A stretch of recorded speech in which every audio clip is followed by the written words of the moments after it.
Yo, it's 4:41 a.m. right now. I'm feeling pretty motivated to record some videos and make progress right now. Yeah, I watched a few educational videos and I like to talk about meditation a lot. I like to meditate a lot. Staying present and keeping your attention focused on what is happening right now. That is one of the most potent ingredients for achieving happiness. Happiness is behind everything we do. The reason you have goals, like getting rich or becoming strong, one of my goals is this. And also this. The reason we have goals is because we believe that once we've crossed the finish line and we've reached the other side of that life, we'll finally achieve that happiness that will relieve all the unhappiness and trauma that we've went through, which can be true. However, presence and your ability to focus and keep your attention on what is happening right now is the most potent part of happiness that you could cultivate. And the most common and also very good, useful tool for cultivating mindfulness and presence and focus in your life is to sit down and meditate. But I'm going to propose something that will actually increase your presence and mindfulness without really sitting down and doing what's called formal meditation. Reading books. Specifically, reading educational books that help you improve. So, a lot of people, they read books and they read it for like one sentence and then they have to reread that exact same sentence 4 times. Or like, self-esteem gives you courage and the lack of it creates procrastination. And then you realize that you kind of forgot what you just read because you were thinking of some other memory or daydream about the future. And you're like, all right, self-esteem gives you the courage, and then already halfway into the sentence you've already forgotten half the sentence.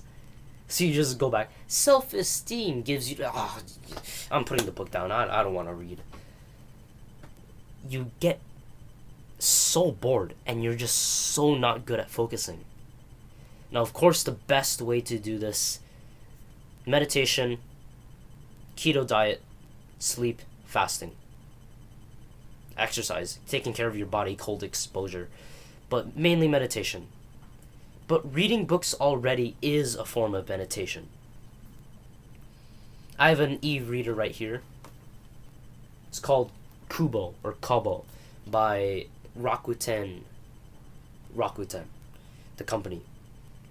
I have the book Influencer by Carrie Patterson and Joseph Grenny.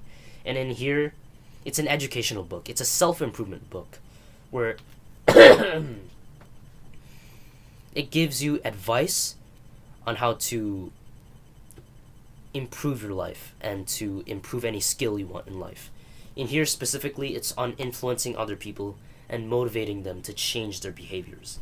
I'm only 13% into the way there. But if you want, you could also read fiction books or non-fiction books. There's a pretty good one, I think. There's this guy, Alan Gratz. Alan, A-L-A-N, and then Gratz, G-R-A-T-Z. And he's written lots of historical fiction books where it's Refugee, The Prisoner B387, something like that.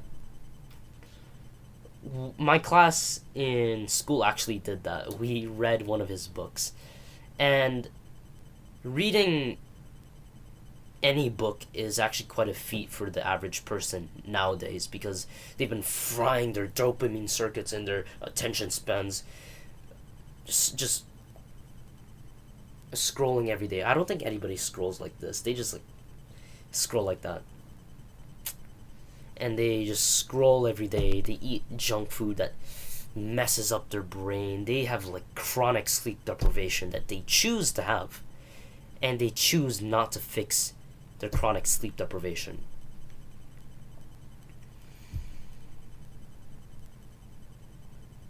But reading books is honestly one of the best ways to increase focus alongside with meditation and other health practices. If you are the person that I described earlier, where you read one sentence or one paragraph, and because you were thinking of something else, you had to go back and reread it 4 times, 6 times, I remember. I did that once.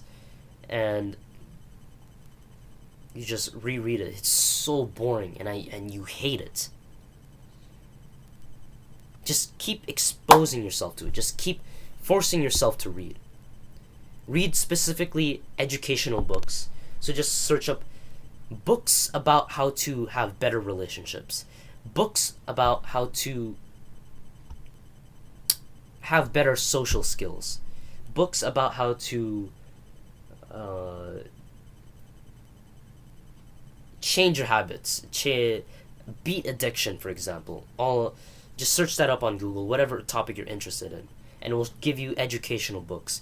If you want, you could do fictional books, storybooks. I personally don't read them because I just want to read the books that give me advice on how to fix my life.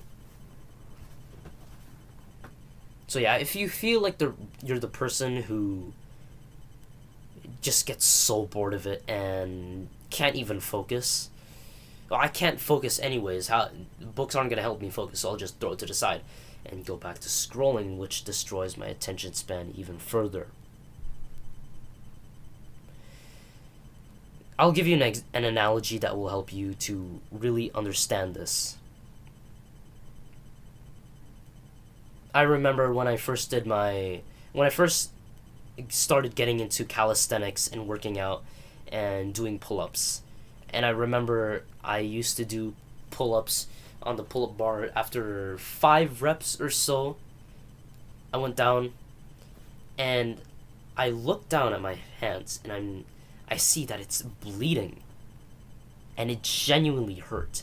Touching it hurt. And then the next day after that, I was forced to skip doing pull-ups because it genuinely hurt so much. But I kept forcing myself to do it over and over again. And nowadays, when I do pull-ups, no bleeding. It feels like nothing. I don't feel anything on my palms, on my fingers anymore. What would you say to the person who had bleeding hands after doing pull-ups, and after he comes up to you and says, "Oh, my hands are bleeding from doing pull-ups. I'm just gonna stop because it hurts." What you would say to him, or what I personally would say to him, is that it's alright, just let it heal and keep doing pull-ups. Eventually, you'll build up the tolerance to stop bleeding and stop hurting. And that's exactly what happened to me. If you just continue to do pull-ups over and over again, you keep exposing yourself to the painful thing over and over again, your body will just build up the resistance that will help you to tolerate the demands of the task. So all of that just to say, if you want to make an experience less painful, just continue to expose yourself over and over to it again and again, and the pain will eventually just decrease all the way down to 0. Same with reading. Same with meditation. Same with exercise. Same with improving your sleep. Reading, yeah, it's boring. Of course it's boring, especially with a person who has such a messed up attention span like you. But keep reading. and eventually your brain will just become so much better. Your attention span will get so much better, and you'll find yourself having better focus because your brain has built up the resistance to tolerate the demands of the task, which is to focus, to stay present, and actually absorb the information in a book. So yeah, if you want to really improve your focus and also your mental health, and really cultivate happiness in your life, you must also cultivate focus. And to cultivate focus, you can meditate and you can also read books.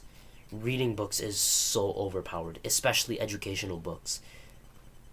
The tip I would give you, it's so important. Get an e-reader. I recommend you get the exact same e-reader that I have, which is Rakuten Kobo.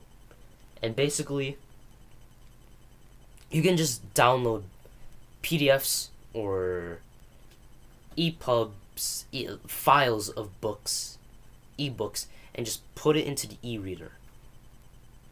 You don't have to spend as much money over time on physical books. Although if you're rich or if that's just your taste, you can do that. But I recommend using this because it's so powerful. You can bring this anywhere with you and you can read any book you want whilst you're on the train or you're on your commute to work and everything. This is genuinely the best investment that I've made so far in my self-improvement journey.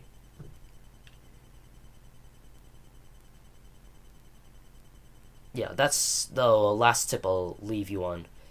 Get an e-reader, especially if you're poor, because it will save you so much money, and it's so portable. You can bring it everywhere with you. It's small enough that it can fit probably in a small bag. And yeah. See you.